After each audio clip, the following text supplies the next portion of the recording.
मंगल का प्रदोष निकाल कर रख लो कि मंगल का प्रदोष इस दिन पड़ रहा है, मंगल की त्रयोदशी तिथि पड़ रही है, प्रदोष व्रत मंगलवार का पड़ रहा है। और जिन लड़का लड़की को मंगल होते हैं, जिन कन्या और वर को मंगल होते हैं, केवल शंकर भगवान के मंदिर में जाकर चौमुखी दिया, 4 बत्ती का दिया आटे का, उसमें घी डालकर लड़की शंकर भगवान के मंदिर में मात्र 7 बार शंकर पे से उतार कर 3 बार स्वतः उतार कर शिव के मंदिर में रख देती है। उसका मंगल आड़े आता ही नहीं है, मंगल नहीं आता सामने। मंगल प्रदोष व्रत का इतना महत्व है महाराज। जब जिस महीने में जो प्रदोष पड़ा करे, जब प्रदोष पड़े, बन सके 1 बेलपत्र, बन सके 5 बेलपत्र, शमी पत्र, हरे मुंह, हरा मुंह, बेलपत्र, एक कलश के अंदर थोड़ा सा पानी लेकर 1 बेलपत्र, हरा मूंग, शमी पत्र डालकर और उसमें थोड़ा सा गुड़ डालकर भगवान शिव का स्मरण कर कर प्रदोष काल में, मान लो कोई काम आपका बहुत जरूरी है, बहुत दिनों से अब थक गए हैं, नहीं हो रहा, कर्जा बढ़ रहा है, धन नहीं आ रहा, व्यापार नहीं चढ़ रहा, या कोई समस्या बहुत प्रबल है, कोई एग्जाम में बैठ रहे हो नहीं हो रहा, परीक्षा भी दे दी है, रिजल्ट आने ही वाला है, तो भी प्रदोष काल में, प्रदोष के समय वो जल, मूंग, शमी पत्र और बेलपत्र और गुड़ का शंकर के शिवलिंग को समर्पित करना प्रारंभ कर दो। 2 या 3 प्रदोष करोगे, बाबा आपकी मनोकामना शीघ्र पूर्ण कर देगा। शंकर भगवान पर चढ़े हुए जल जब नीचे की ओर आता है, जिस जगह पर जल गिरता है उस जगह पर मात्र एक दुर्गा प्रदोष के दिन अपनी कामना कर कर इस शरीर के सुख के लिए शंकर भगवान के जल गिरने वाले स्थान के पास में अवधूतेश्वर महादेव के नाम से रख दी जाती है, तो जिंदगी में कभी बड़ी बीमारी नहीं आती। उसी तरह जिससे रोग को समाप्त करने के लिए दुर्वा का प्रयोग किया जाए। कभी ऐसा योग लगे आपके जीवन में कि आप जिस व्यापार को आपने करा उस व्यापार में आपको फल नहीं मिला, फिर आपने व्यापार चेंज करा, फिर बदल कर देखा, फिर उस व्यापार को कर कर देखा, उसमें फल नहीं मिला, फिर आपने वापिस व्यापार को बदलने का विचार किया, तो हमारा निवेदन रहेगा उस व्यापार को बदलने से पहले एक काम जरूर कर कर देखो। 3 स्थान पर बेलपत्र को चढ़ाकर देखिएगा। अगर आपको लगे कि मैंने व्यापार बदल लिया, एक बार बदला, कई लोग ऐसे भी होते हैं जो पैसा इकट्ठा करते हैं, धन एकत्रित करते हैं, और कोई व्यापार ऐसा कर लेते हैं जिस व्यापार में धन चले जाता है तो वो धन वापिस नहीं आता महाराज, वो व्यापार का धन वापिस नहीं आता, तो बड़े दुखी होता है कि भाई मेरा गया हुआ पैसा नहीं आ रहा, मैं बड़ा कष्ट में हूं, मेरा खुद का ही आ जाए ना तो मैं निहाल हो जाऊं, मेरा अपना ही नहीं आ रहा जो गया हुआ है, तो मैं क्या वर्णन करूं उसको, क्या करूं। उनके लिए भी ये प्रयोग, ये शिव विद्येश्वर संहिता का ये भाव बड़ा सुंदर है। आप व्यापार पर व्यापार बदल कर देख लिए, धन भी हमारा कहीं डूब गया, आ नहीं रहा है, तो प्रयास करना 3 स्थान पर चढ़ाई गई बेलपत्र हमें सुख का अनुभव करा दे। बहुत ध्यान लगाइए। पहला, अशोक सुंदरी की जगह। अब ये बेलपत्र जब भी आप चढ़ाएंगे तो रविवार की अगर प्रदोष पड़ जाए, कौन से दिन? रविवार की प्रदोष के दिन ये प्रयोग अवश्य कर कर देखिएगा। ज्यादा बार नहीं करना है, केवल एक ही बार करना, बाबा स्वयं कृपा करेगा। अपने मंदिर में अर्थात अपने घर के पास कोई मंदिर हो, शिवालय हो, देवालय हो, जहां शंकर भगवान विराजमान हो, शिवलिंग हो, ऐसी जगह पर अवश्य करें। हमें कहीं दूर जाकर ये प्रयोग नहीं करना है। अपने अपने शिवालय, अपने जो घर के आसपास में शिवालय हो वो। एक बेलपत्र अशोक सुंदरी वाली जगह। अब उसको अशोक सुंदरी की जगह पर भी चढ़ाने का तरीका क्या है? जब हम बेलपत्र चढ़ाएंगे तो उस बेलपत्र को चढ़ाते समय आपकी जो बेलपत्र की डंडी है वो बेलपत्र, रविवार प्रदोष के दिन का ये उपाय है महाराज। ये बेलपत्र की जो डंडी है, इस डंडी का भाग शिवलिंग की ओर होना चाहिए। ये जो डंडी है इसका भाग अशोक सुंदरी पर जब चढ़ाएंगे तो शिवलिंग की ओर इसका भाग होगा महाराज। दूसरी, बेलपत्र को जब हम समर्पित करेंगे, जया, विषहरा, शामरीवारी, दौतली, देव। मान लो जलाधारी ऊपर नहीं है शंकर जी के, तो उसका स्मरण कर कर पांचों कन्याओं का नाम लेकर जया, विषहरा, शामलीवारी, दौतली, देव, इनका स्मरण कर कर शंकर भगवान के शिवलिंग पर बेलपत्र रखेंगे। बेलपत्र कहां रखना है?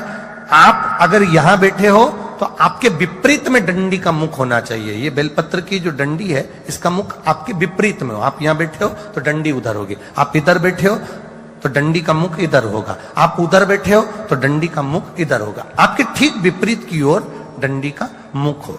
ये दो जगह बेलपत्र समर्पित करने के बाद तृतीय बेलपत्र शिवलिंग की जो जलाधारी है, जहां पर भगवान शंकर का शिवलिंग रखा है, वहां स्पर्श कराकर, केवल छुआना है, स्पर्श कराकर बेलपत्री के पेड़ के नीचे ही कोई कंकर हो, कोई शंकर हो या कोई मिट्टी का ढेला हो, नी हो, तो वहीं मिट्टी को थोड़ी सी ऊंची कर कर एक बेलपत्र बैठकर इस बेलपत्री की डंडी जड़ की ओर, मतलब जो वृक्ष होता है उस ओर इस डंडी का मुख होना चाहिए।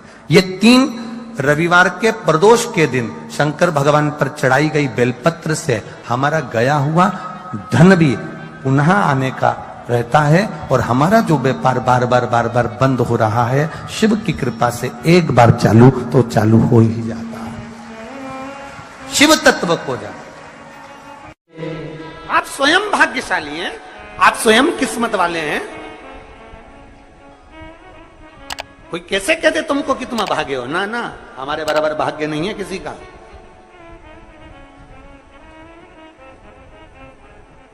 तुम्हारी ग्रह खराब है, तुम्हारे ग्रह खराब है। संभेश्वर महादेव का नाम 7 कनेर के पुष्प, कितने?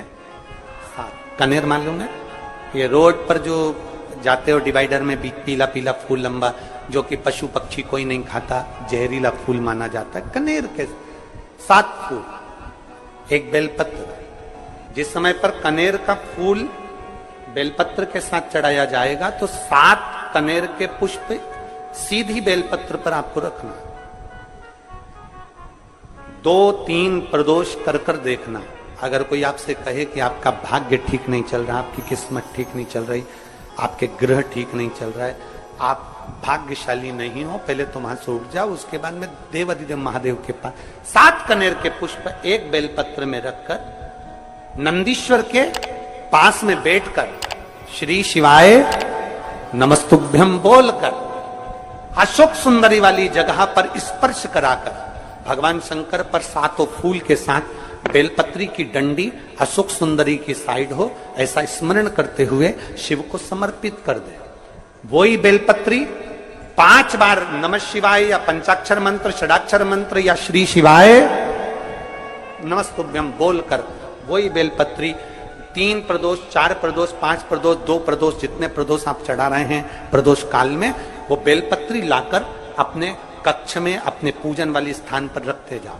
एक बेलपत्री एक प्रदोष पर लाओगे, अगला प्रदोष आएगा, कितना अंतर पड़ता है आपके भाग्य बदलने में, आपको खुद मालूम पड़ जाएगा कि आपकी किस्मत कैसे बदल रही। मेहनत आपको करना है, परिश्रम आपको करना है, लगन आपको लगाना है, और बेलपत्री और कनेर का पुष्प चालू करो प्रदोष चढ़ाना।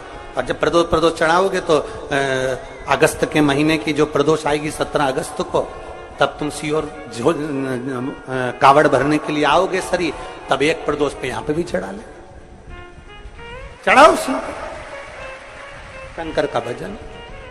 यहां नहीं चढ़ा सकते, अपने घर पर चढ़ाओ, अपने शिवालय में चढ़ाओ, अपने देवालय में चढ़ाओ, अपने नजदीक में जो शंकर मंदिर वहां चढ़ाओ, आराधना शिव की।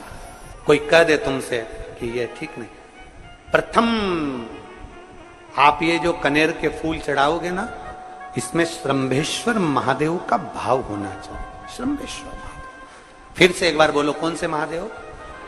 श्रंभेश्वर। और फिर एक निवेदन, मान लो कि डॉक्टर कह दे कि बच्चे की धड़कन नहीं आ रही है, 7 पुष्प कोई से भी, 7 बेलपत्र अशोक सुंदरी वाली जगह पर एक एक कर बेलपत्र, एक बेलपत्र एक पुष्प अशोक सुंदरी वाली, एक बेलपत्र एक पुष्प अशोक सुंदरी वाली जगह पर चढ़ा दीजिए, और एक बेलपत्र उसमें से एक पुष्प लेकर अपने घर चाहिए, और 15 दिन के बाद वापिस उस बच्चे की सोनोग्राफी जांच डॉक्टर के कहने से कराइए। बाबा उस बच्चे की धड़कन, श्वास और शरीर पूरा देगा। श्रंभेश्वर महादेव में, श्रंभेश्वर महादेव का जब नाम लिया जाता है तो 33 कोटि देवी देवताओं का एक साथ नाम उच्चारण हो जाता है। 33 कोटि देवताओं, श्रंभेश्वर। बोल श्रंभेश्वर महादेव की जय। श्रंभेश्वर भगवान का स्मरण किया है। आगे वर्णन आया है भगवान के सुंदर आनंदमय स्वरूप का। जब भगवान देवाधिदेव महादेव आनंद में विराजमान थे, देवता और राक्षसों ने मिलकर मंथन किया, मंथन में विष निकला जो देवाधिदेव महादेव के पास पहुंचा। शिव जी ने विष को धारण करा, क्योंकि घर का जो बड़ा होता है, घर का जो बुजुर्ग होता है, उसको बहुत सहना पड़ता है, बहुत सहना पड़ता है। घर का जो बुजुर्ग है, घर का जो बड़ा है, उसको सहना पड़े, सहन करना पड़े, और सहने की आदत होना भी चाहिए।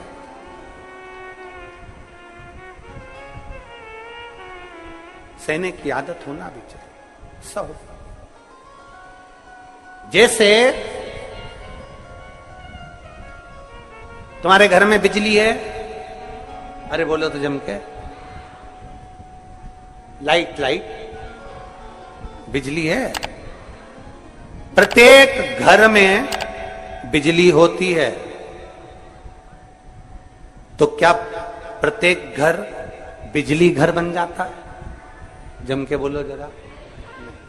बिजली घर तो 1 2 कहीं कहीं, बड़ा शहर है तो थोड़े ज्यादा हो सकते हैं, छोटा शहर है, छोटा गांव है तो बिजली घर 1 2। प्रत्येक घर में बिजली होती है, पर सारे घर बिजली घर नहीं कहलाते, बिजली घर नहीं बन जाते। बिजली घर तो कोई सा घर होता है। उसी तरह ढेर सारे तुम्हें कथा करने वाले भी मिलेंगे, ढेर सारे तुम्हें ज्ञान देने वाले भी मिलेंगे, ढेर सारे तुम्हारे पास में, तुम्हें मोबाइल खोलोगे, टीवी खोलोगे तो ढेर सारे महाराज मिलेंगे, पर सब देवाधिदेव महादेव के भक्त नहीं मिल जाते। बड़ा कठिन होता, बहुत कठिन। प्रत्येक घर बिजली घर नहीं होता, उसी तरह घर में रहने वाला प्रत्येक व्यक्ति शंकर का भक्त नहीं होता।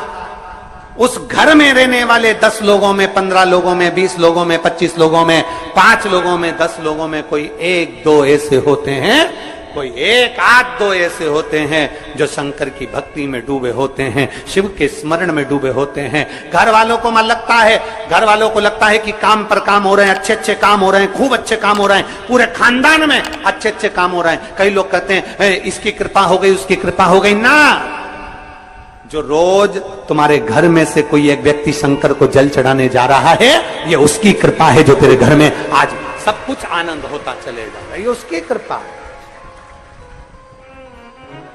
अंत बिंदु मेरा शिव है।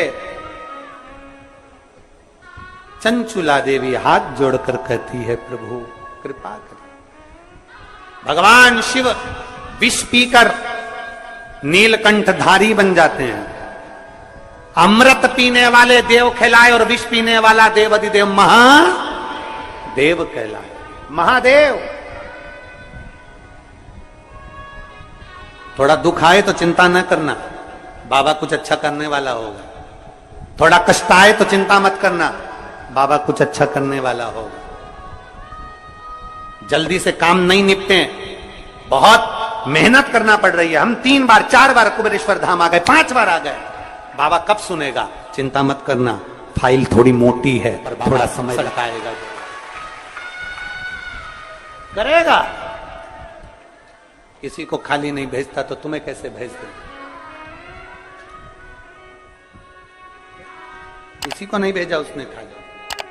ये इतने इतने एक बहन ने तो पूरी डॉक्टरों की 1 2 3 4 5 6 7 फाइल लगाई। 7 डॉक्टरों की, 7 डॉक्टरों की फाइल लगाई है।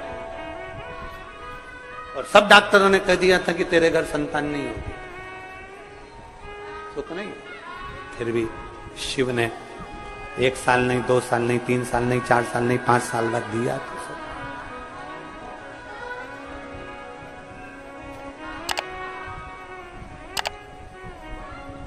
देता जरूर है, थोड़ा समय लग सकता है।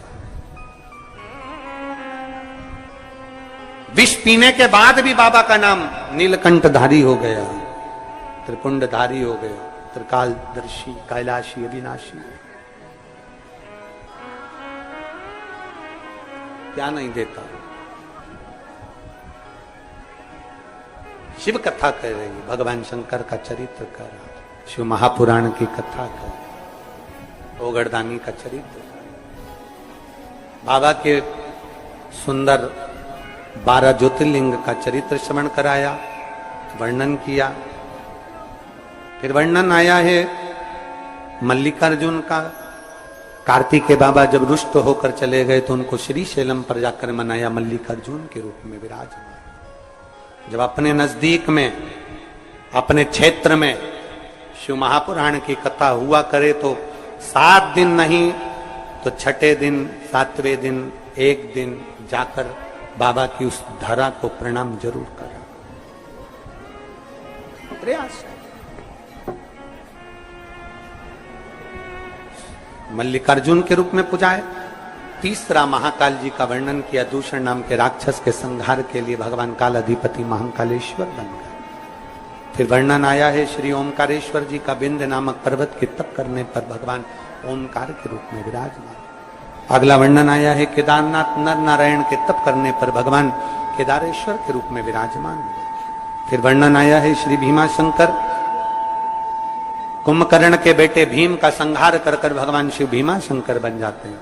अगला वर्णन आया है काशी विश्वनाथ, मनु शत्रुपा के तप करने पर भगवान काशी में विराजमान हो जाते हैं विश्वनाथ बनकर। त्र्यंबकेश्वर, गौतम बाबा पर गौ हत्या का दोष लगा, बाबा ब्रह्मा विष्णु महेश तीनों स्वरूप में भगवान यहां विराजमान हो जाते हैं। वैद्यनाथ, रावण को शिवलिंग ले जाने नहीं दिया, बाबा भूमि पर ही रह गए तो वैद्यनाथ के रूप में विराजमान हो गए। अगला वर्णन है नागेश्वर, दारुक नाम के राक्षस का भगवान ने संहार किया, नागेश्वर के रूप में विराजमान हुए। रामेश्वरम, राम जी के कहने पर भगवान शिव रामेश्वरम के रूप में विराजमान। फिर वर्णन आया है कृष्णेश्वर, सुधर्म नाम के ब्राह्मण की धर्मपत्नी भूष्मा के बेटे को भगवान ने जीवित करा है तो भगवान कृष्णेश्वर के रूप में विराजमान। भगवान देवाधिदेव महादेव, त्रिकालदर्शी, कैलाशी, अविनाशी, मेरे शिव 12 ज्योतिर्लिंग। ज्योतिर्लिंग का मतलब है जहां पर शंकर ज्योति के रूप में हमेशा विराजमान, हमेशा विराजमान।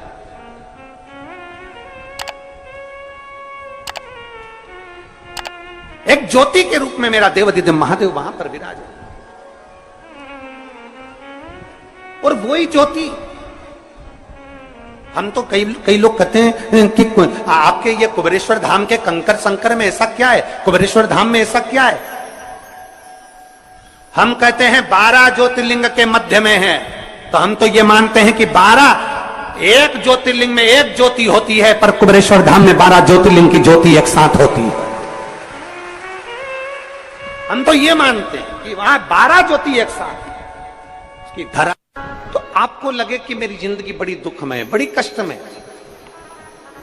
बहुत तकलीफ चल रही, किसी वृक्ष के नीचे, किसी गमले में या अपने घर में पार्थिव लिंग का निर्माण करें। पार्थिव, और पार्थिव लिंग का निर्माण कर 5 बेलपत्र शंकर भगवान पर उनकी 5 लड़कियों का नाम लेकर समर्पित करें। जया, विषहरा, श्यामली बारी, दौतली, देव। आइए भक्तों, आज सुनते हैं छठ पूजा 2024 छठ पूजा में क्यों करते हैं मिट्टी के बर्तनों का उपयोग। जानिए इस महाव्रत में किन नियमों का पालन है जरूरी। दीपावली के बाद छठ पूजा की तैयारी शुरू हो गई है। दीपावली के 4 दिन बाद से छठ महापर्व की शुरुआत हो जाती है। यह पर्व सूर्य भगवान और प्रकृति पूजा के लिए समर्पित होता है और व्रती 4 दिन तक उपवास रखते हैं। महाव्रत की शुरुआत नहाय खाए से होती है। दूसरे दिन खरना, तीसरे दिन डूबते हुए सूर्य को अर्घ और चौथे दिन उगते हुए सूर्य को अर्घ के बाद व्रती उपवास तोड़ते हैं। इस महाव्रत में कई नियमों का पालन जरूरी होता है। आइए जानते हैं छठ महापर्व के नियम, इसका महत्व और तिथि के बारे में। छठ पूजा के नियम। महापर्व छठ में कई नियम का पालन जरूरी होता है। इस पर्व में मिट्टी और पवित्र धातु पीतल के बर्तनों का उपयोग करना जरूरी होता है। छठ पूजा करने वाले पूरे परिवार के साथ दीपावली के बाद स्वास्तिक भोजन करते हैं। पूजा के लिए बनाए जाने वाले प्रसाद के लिए गेहूं की साफ सफाई पर पूरी ध्यान दिया जाता है। पूजा वाले घर में साफ सफाई और पवित्रता का खास ध्यान रखा जाता है। व्रत के दौरान व्रती साफ वस्त्र धारण करते हैं और जमीन पर चटाई बिछाकर सोते हैं। पूजा के लिए बांस से बनी टोकरी और सूप का उपयोग किया जाता है। छठ पूजा का महत्व। छठ का महापर्व जीवन में सुख समृद्धि और संतान की लंबी उम्र की कामना के साथ किया जाता है। यह जीवन के केंद्र सूर्य देव को प्रकृति के प्रति मानव जाति की कृतज्ञता को प्रदर्शित किए जाने वाले का यह पर्व है। यह सनातन धर्म में से शुरू से प्रकृति के महत्व को समझने और उसे महत्व देने का प्रतीक पर्व है। बिहार और यूपी, उत्तर प्रदेश में किया जाने वाला यह महापर्व और पूरे देश की ही नहीं विदेशों में भी किया जाने लगा है। छठ पूजा की तिथियां। 4 दिन तक चलने वाले महापर्व छठ की शुरुआत नहाय खाए से होती है। इस बार 5 नवंबर मंगलवार को नहाय खाए है। 6 नवंबर बुधवार को खरना, 7 नवंबर गुरुवार को डूबते हुए सूर्य को अर्घ देना और 8 नवंबर शुक्रवार को उगते हुए सूर्य भगवान को अर्घ के साथ व्रत की समाप्ति होगी और व्रती पालन करेंगे।